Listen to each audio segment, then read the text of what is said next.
ହେଲା ନା ଆଜ୍ଞା କଣ କହିବେ ବିପୁଳ ପରିମାଣରେ ସ୍ୱାଗତ କଲେ ସଞ୍ଜୀବ ମଲ୍ଲିକଙ୍କୁ କଣ ପ୍ରତିକ୍ରିୟା ରଖିବେ? ସର୍ବପ୍ରଥମେ ମୁଁ ଷେଣ୍ଡତୀରା ପଞ୍ଚାୟତର ବିଜୁ ଜନତା ଦଳର ସମସ୍ତ ମା ଭଉଣୀ ଏବଂ କର୍ମୀ ବନ୍ଧୁମାନଙ୍କୁ ଆଜିର କାର୍ଯ୍ୟକ୍ରମକୁ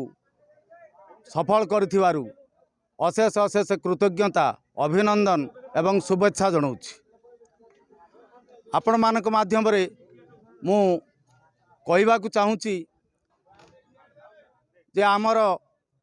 ବିଜୁ ଜନତା ଦଳ ଏଠି ଭଣ୍ଡାରୀପୋଖରୀ ନିର୍ବାଚନ ମଣ୍ଡଳୀରେ ଆମର ପ୍ରିୟ ପ୍ରଫୁଲ୍ଲ ସାମଲ ମହୋଦୟ ତିନି ଥର ବିଧାୟକ ହେବା ପରେ ବର୍ତ୍ତମାନ ଆମ ପ୍ରିୟ ମୁଖ୍ୟମନ୍ତ୍ରୀ ଯୁବ ଭଦ୍ରକ ଜିଲ୍ଲାର ଯୁବ ପ୍ରତିଭା विकास पुरुष जी कि भद्रक जिला को रूपा समुदाय भद्रक जिला को भद्रक सहरांचल को रूपांतरीकरण कर सारी विकासर धारा को उपलब्धि कला परे मुख्यमंत्री महोदय जितेबले जानिले यहीटा हूँ भद्रक निर्वाचन मंडलीर एक एडजासेंट बा संलग्न निर्वाचन मंडली भंडारीपोखरी बंद एवं यही भंडारीपोखरी बंद विशेष भाव में बंद ब्लॉक रे जितेबले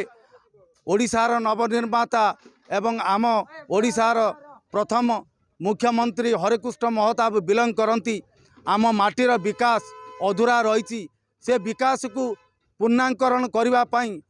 भंडारीपोखरी बंदर विकासर रूपांतरीकरण सर्वांतकरण भाव रूपांतरीकरण करने सी मनोनीत करचंती संजीव मल्लिक महोदय को पठेइचंती आम भंडारीपोखरी विकास पाई एवं आजिर कार्यक्रम रे एवं अतीत दिन मानकर जते बंत ब्लॉक एवं भंडारीपोखरी ब्लॉक रे जो कर्मी समावेश होउची से कर्मी समावेश रे जो भली भाव रे अकुंठ सहयोग रोची जनसाधारणकर माँ मानकर भौणी मानकर युववर्ग मानकर जो अकुंठ समर्थन रोची एथुर उपलब्धि करा जाउची जे आगामी निर्वाचन रे जून 1 तारिख निश्चित भाव में बंत भंडारीपोखरी निर्वाचन मंडलीर संजीव मल्लिक गोटे सम्मान्य पार्थक्य रे से जययुक्त करने सहित आमर जो अच्छी सांसद महोदया मंजुलता मंडल से द्वितीय बार पुणी थे सांसद भाव में बहु भोट रे निर्वाचित हेबे आपण जे जनसाधारण तांकु निर्वाचित करिवे एवं पुणी थरे आपण माने षष्ठ थर मुख्यमंत्री महोदय को ओडिशा राज्यर मुख्यमंत्री करिवार सुजोग देई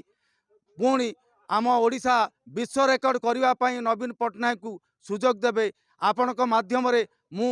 ओडिशावासी एवं आम बंत भंडारीपोखरी भद्रक जिला आम अंचलर समस्त युववर्ग माँ भौणी जनसाधारण को समस्त को निवेदन करुच्ची।